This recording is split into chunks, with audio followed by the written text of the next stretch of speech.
Hey, Mark back again. Hello. We're going to talk today about Premiere Pro CS6. Now, hopefully most of you at least have dabbled in Premiere Pro CS6, but in case you haven't, we're going to walk through it from step by step. Now, I know some of you are impatient, like myself, but I do have to explain some things for people that don't know as much as you.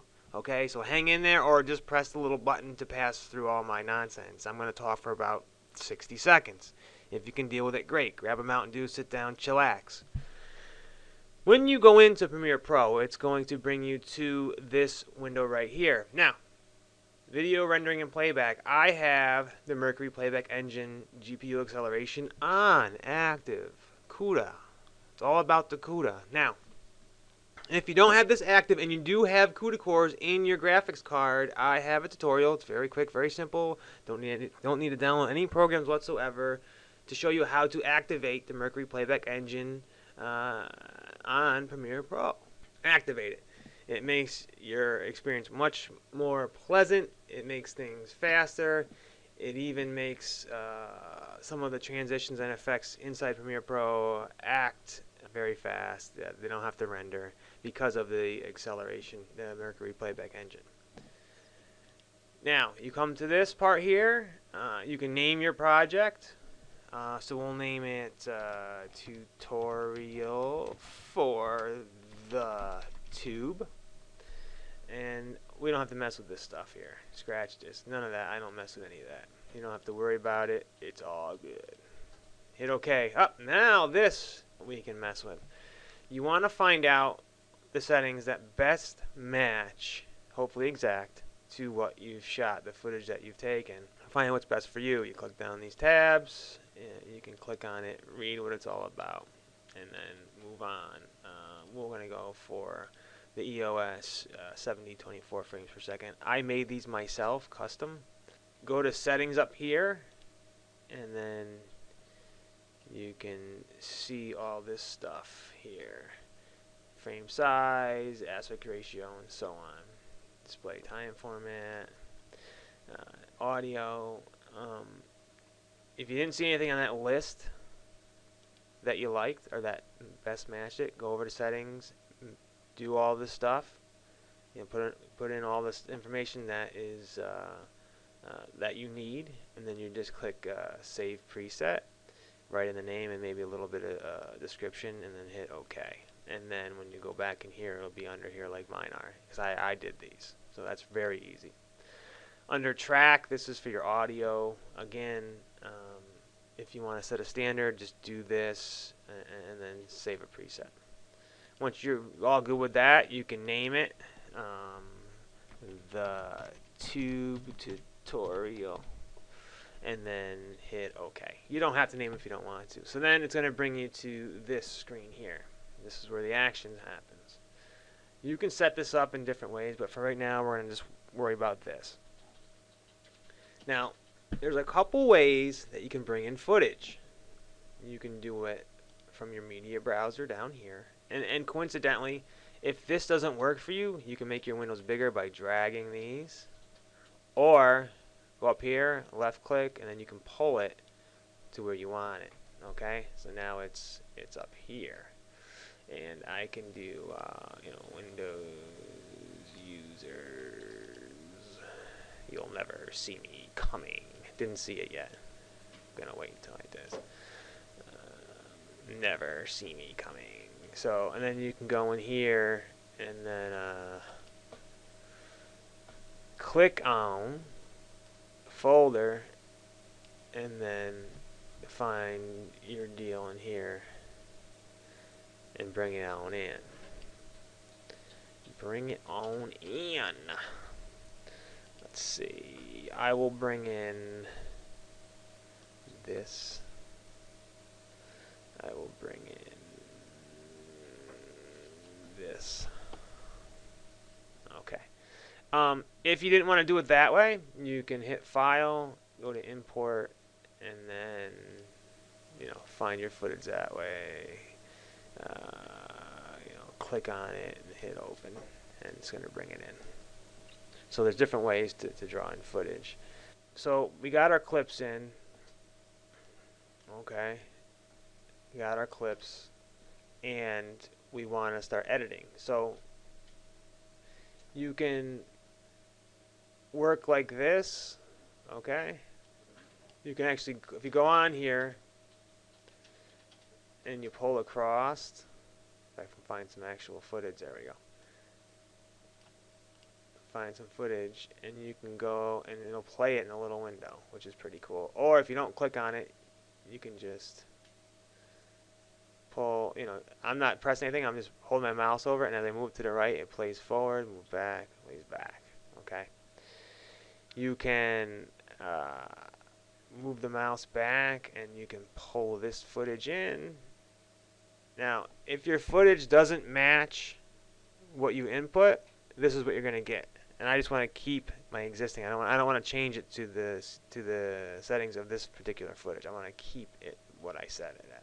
So that's what I'm going to do there. And that means just bringing the footage in.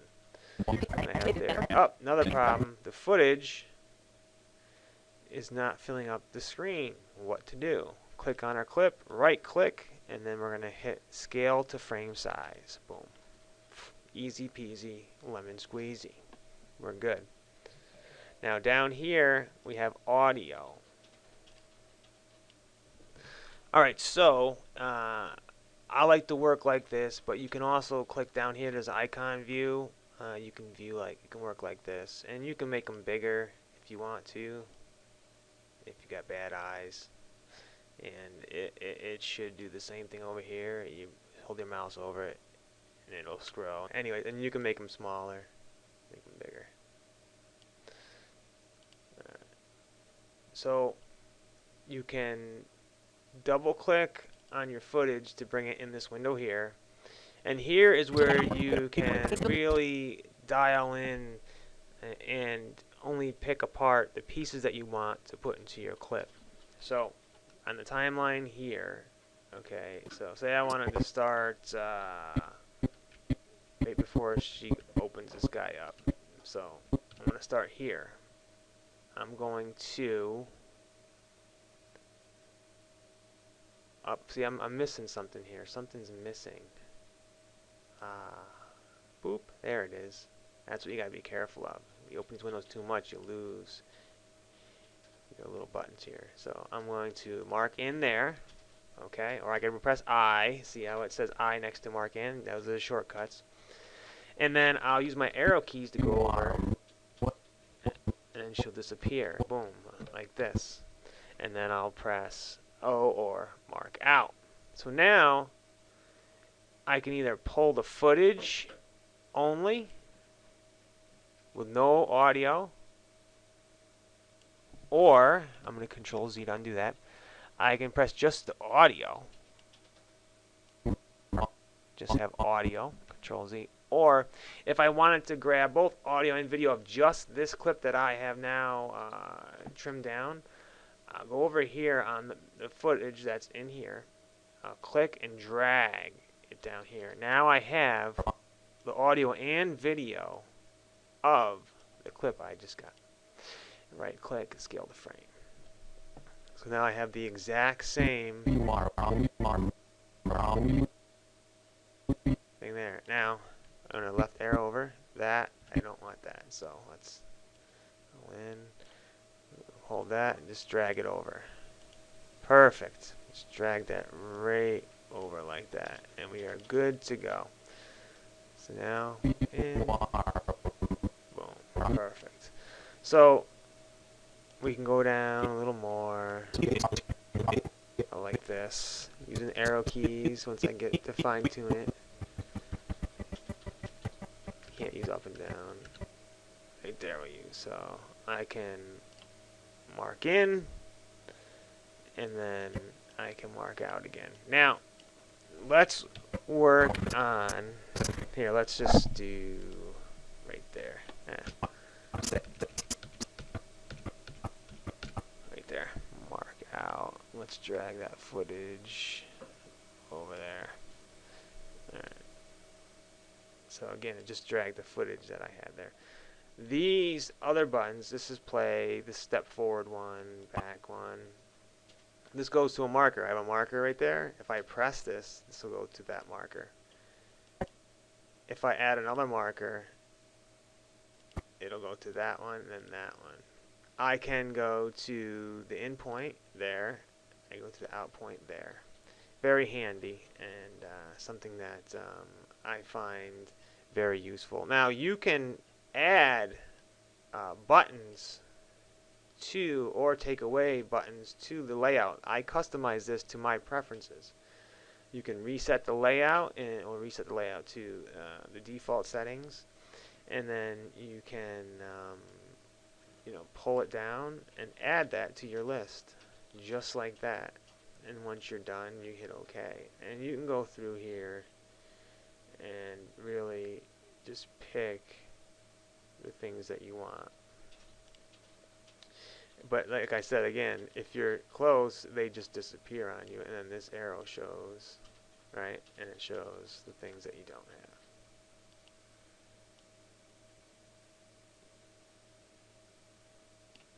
Okay. So there's a cool little tip for you there now too. Now, inside of Premiere Pro 6, you can do an adjustment layer. Set the adjustment layer, time base, where pixels, boom. And we can pull the adjustment layer over here and we can trim it or make it, as long as we want it to be. Now, when you have a layer selected, this one's small, right click, scale the frame. When you have a layer selected, you can go up here into Effect Controls. And this gives you a bunch of other options. Okay? Now, up here you have the motion. This controls the position. And let me just control Z. That's for the adjustment layer because I had it selected. If I select this footage down here, then we can go into the motion and you'll show position, up and down, left to right. And you can set keyframes on this, and you got the scale, the rotation. So you have a lot of the opacity. You have a lot of options. You can set the blend mode. I mean, there's a lot of options here. Time remapping, which I won't get into now. Volume, channel volume, if you want to do like a cool left to right type of thing. When you're in the movies, you hear that go left and right. You have pan or bam. I mean, there's just so many options to really get your hands wet and make your movie, your commercial, your whatever be the best it can be. This is going to enhance what you've already done if you know how to use it. So hopefully you're learning something. You can make the screens wider, shorter, and you can, go in on that. Like say I want to add, let's add a keyframe here for the opacity. We'll go in. I'm going to go down. Video is our ability to communicate and go back up. Okay, so now, and you can see it created keyframes down here. Use video and every video is our ability to communicate. Okay, now I'm not doing this because I think it looks good. I'm just showing you how to do it. And you can mess with them here, and it affects the video. You can right click on it, do like, you can delete it, or you can do easy out. And we can go ahead and just delete this one. If I can get my little finger on it, boom. This video and every video is our ability to communicate. So, I mean, there's so many things that you can do with Premiere Pro. The adjustment layer. Now, why is an adjustment layer important? Well, an adjustment layer allows you to make adjustments to the footage without making the adjustments directly to the footage layer. So, say I want to do some cool color correcting, right? Color correcting. Let's do like a fast color corrector. Boom. I apply it to the adjustment layer. Now, I'm just going to do something crazy. Yeah, wow, that's crazy, man. Okay, so we make that color. And I say, man, let's try, I want to try something else. So on this layer, I'm going to do like screen, you know, Video. so I can see which one I think I like better without having to worry about, did I, you know, mess up the footage? Do I have to make, you know, readjust the footage back to normal, this and that? It really gives me a lot of creative room to do whatever I want to do, to try things, which will ultimately lead to a better product. So adjustment layers are very important. All right. You also have the bar tones. So you can have, you know, this. Video is our At the end, you have your title, which are pretty cool. You can go in and, let's see, YouTube, and then we can go down here and mess with things. And you have, again, all these different parameters that you can customize per your project. And these are just, you use these as a quick way, if you're on a tight deadline, as a quick way to get things done, to create a professional look. And you can tweak these as you should see fit to make them look the way you want them to. And you can really get some really professional looking text, titles, and transitions and footage from starting with these. Just from starting with these. And they'll look great. Once you have that done, then you can bring it down here and put it on there. And you can still go in and tweak it. You can still go in and tweak it. So you can start here, go to there. Whoops. Let's see, we'll go 100. Let's see, let's start it back there. Video is our Yeah, there we go. video and everything. Video is our ability. And then we can just end it.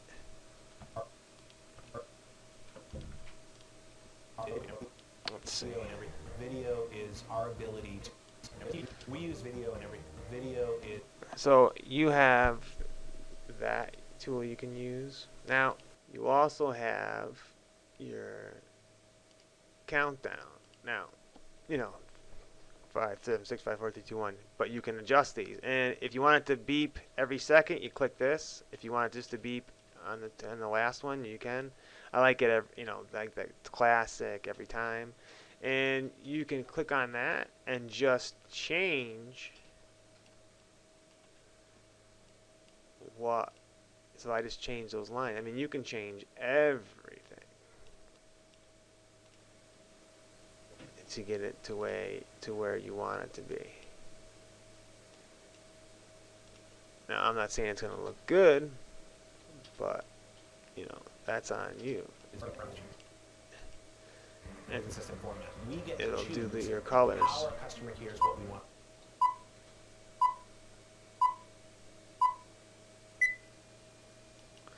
And you know, really cool, really cool stuff. All right, so that's all we're gonna get into with the new item button. That's some simple things to wet your whistle for now. You can also, in your effects column over here, you have a bunch of effects that you have for audio and video. So video transitions, you want to go to dissolve, and right here you have probably some of the ones you're going to use the most. And so we have a film dissolve, we have an additive dissolve. So what they are is, we'll see if it, so additive dissolve right here. Now notice it didn't turn red because I have the Mercury engine. If I didn't have it, it'd be red and it wouldn't play real time. You are. We use video. So it goes in and it just holds that in. We have the cross dissolve. Kind of blends the two together. We have dip to black, which is pretty self-explanatory. We have dip to white, which will, I bet you can guess it. We'll dip to white. We have dither dissolve, film dissolve. You want to see what a film dissolve is? Let's see. We use video. So pretty cool. And there's just, probably 100 more. Peel the page. Well, like, they don't all work natively. But, mess around with them. Play with them, see what works best for yours. Video effects. We have blur and sharpen. We have, contrast levels. Some of your plugins will work down here. If you have looks, Red Giant, stylize, you just have all these at your disposal. And, use them. When you first open this up, and as long as you don't mess with this line up here, it'll automatically adjust to wherever you pull the footage. But once you move it, it's done. It will not do that again. And then you have to remember to manually put it where you want it. Just food for thought, because I didn't know it did that, and then I rendered the clip, and it didn't render the whole thing because I didn't move this little bad boy up here. Okay, so make sure you move it. Let's talk about rendering now. So to render a clip, you go to File, Export Media. Okay, so then you go up to Format, and you find a format. Let's, if I do a QuickTime, then I can go right here, 24p, and then I go down here to Video Codec, and then I have just a whole bunch of stuff I can do. Alright. Or you could go up to H.264 and then look for what you're looking for up here. I think they even have one for YouTube. There's Vimeo and there's YouTube. And you want to make sure you pick which one you use, and you notice it changes here. You also have some windows you can tweak with down here if you want to. Audio, filters, multiplex. For the most part, you don't got to mess with this. Make sure that it's your frame rate is selected and it's not doing some weird frame rate. And then you want to pick where it's going to. YouTube tutorial, save, and then you just hit export, and then it starts, and then it makes it happen, just like that. And that's pretty easy. It lets you know it's done. Bada bing, bada boom. That is my tutorial for Premiere Pro CS6 to get some people started. If you have any questions, feel free to ask. If you'd like it, subscribe. If not, don't. And thanks for watching. Talk to you soon. Peace.